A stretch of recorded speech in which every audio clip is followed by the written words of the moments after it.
Kenny Green, Raw Perspective, Concrete and Steel. Hey, I got a question for y'all. Is rap music dying? I wonder about it. I think about it from a peripheral more than I'm not like lined up in it, right? It didn't make the billboard charts. That's the first time.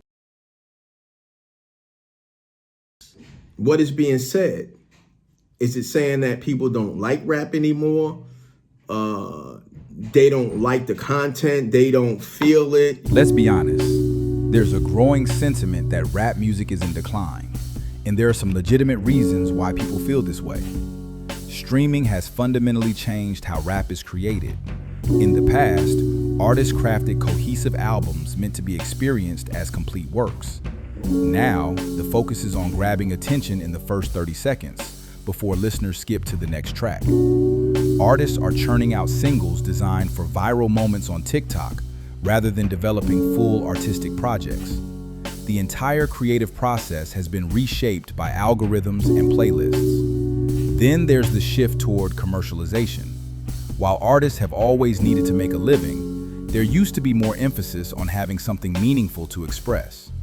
Today, the focus often seems to be on brand deals, endorsements, and business ventures, with the actual music taking a back seat. When profit becomes the primary motivation instead of artistic expression, the quality inevitably suffers. The lyrical content has noticeably declined as well. Rap once showcased clever wordplay, vivid storytelling, and poetic craftsmanship. Now, many songs feature repetitive phrases and minimal lyrical depth. Good afternoon, it's Jess with the Mess, and today we'll be covering a segment on 90s rap versus today's rap. Let's hear the lyrics from the 90s. Yeah. I see no changes. Wake up in the morning and I ask myself, is life worth living? Should I blast myself? I'm tired of being poor and even worse, I'm black. My stomach hurts, so I'm looking for a purse to snatch. Cops give a damn about a Negro. Pull the trigger, kill a nigga, he's a hero. Give the crack to the kids, who the hell cares? One less hungry mouth on welfare. Wow, hearing that, you can understand it like sentences. Let's hear some today's lyrics. Pop a perky just to start up. Pop it, pop it, pop it. Pop 2 cups of purple just to warm up. 2 cups, drank.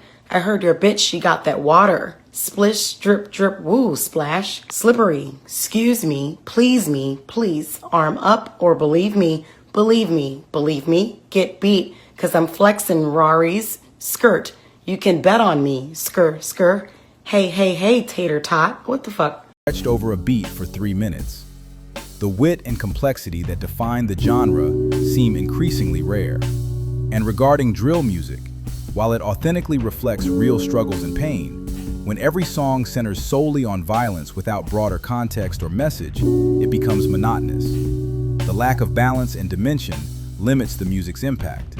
There's a legitimate concern about the direction of the culture. Do you think rap is dying? And if so, why?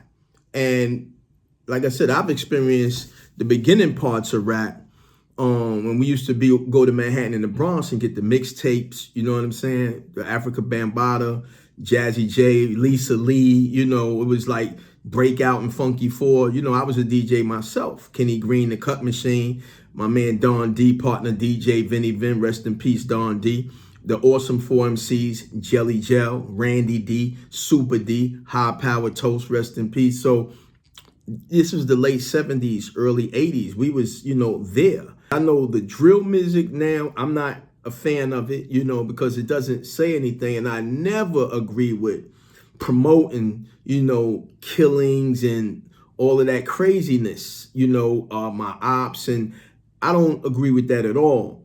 But there was a time that music unified, made you feel good and motivated, and I think, in my opinion, that's missing. So there are some older rappers, beginning rappers, that they doing their thing and they sound really good. And I'm just glad and happy, because sometimes you need to be reminded of what it was so you can get down to what it's gonna be, and that's like, even in the genre of music, listening to the Curtis Mayfields and the Jerry Butlers, you have to be able to transcend back to that time. sometime to get some help moving forward. You know, let me say, hip hop has become $1 billion industry.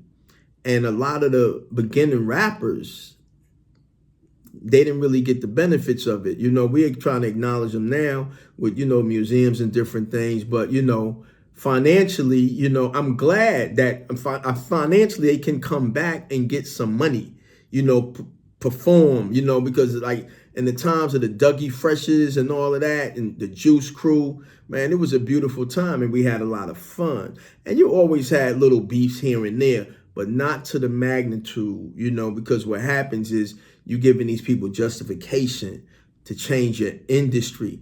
You know what I'm saying? And make it theirs. That's what's happening. The music game, as far as getting money for a lot of people coming up now, is trash. Concrete and steel.